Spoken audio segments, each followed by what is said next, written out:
চীনাদের fitness আর তাদের glossy chicken দেখে কি কখনো ভেবেছেন এর রহস্য কি?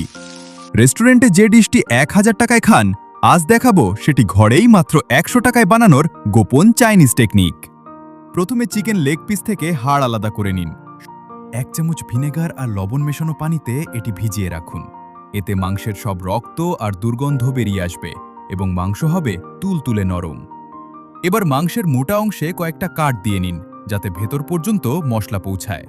আদা, রসুন, লবণ আর গোলমরিচ দিয়ে মাত্র 1 মিনিট ম্যারিনেট করুন। ম্যাজিক সস বানাতে 1 চামচ চিনি, সয়া সস, ওয়েস্টার সস আর 2 চামচ মধু নিন। এবার প্যানে সামান্য তেলে চিকেনগুলো 2 পিঠ লাল করে ভেজে নিন। ভাজা হয়ে গেলে তৈরি করা সসটি ঢেলে দিন। বড় আঁচে সসটি ঘন হওয়া পর্যন্ত রান্না করুন, যতক্ষণ না মাংসের গায়ে আঠালো একটা আস্তরণ তৈরি হচ্ছে।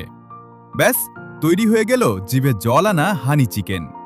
চাইনিজরা এভাবেই তাদের খাবারকে এত লোভনীয় বানায়। রেসিপিটি ভালো লাগলে আজই ট্রাই করুন।